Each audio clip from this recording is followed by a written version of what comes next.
So here we have the Audi A1 S line on a 16 plate. I'm going to start off by showing you around the outside of the car, and then we'll hop in and run through some controls on the inside. From the outside though, you can see it's a 5-door car with alloy wheels and tinted windows. Let's start off inside the boot and then work our way around the rest of the car from there. As we approach the back of the car, you can see we have reversing sensors, plenty of boot space as well, plus that 60/40 split folding rear seat should you wish to increase the boot space even further. Okay, so we're just going to work our way back round to the front of the car, and then we'll hop in and run through some controls on the inside. But now that we've done a full circle of it, you can see it's in excellent condition the whole way round. Just briefly before we climb in, I think it's what we're seeing the interior from this exterior point of view. There's plenty to run through on the dashboard, so let's hop in and we'll do that now.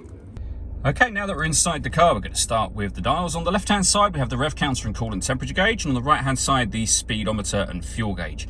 In the centre, you can see there's a digital readout for the speedometer. The total miles of the car are 45,712. If we back out to the steering wheel, on the left-hand side, first of all, you have controls that will change the trip computer information displayed in the center and give you access to a couple of different menus as well, and that's done just here. Over on the right hand side, we have stereo and phone controls. The phone controls can only be used after you've paired the phone up to the car, and that is done using a combination of the buttons down here and the screen directly above it. Now you can either use the buttons, which I mentioned just a moment ago, or you can see me making movement on the screen just there. That movement I am doing by rotating this dial. These buttons relate to the four corners of the screen as you look at them. So basically, rotate the dial to telephone, for example, push the dial in, you'll then be in the telephone menu, and you can see the four corners of the screen. The bottom one, for example, on the right-hand corner is settings. You could go to that, and then you can go telephone settings and pair your phone from there. We can go back a step using the buttons down on the main screen, and you'll see you've got radio. We can access the radio from here. Up in the top right-hand corner, using the button for the top right-hand corner, you've got waveband. We've got DAB, FM, and medium wave radio.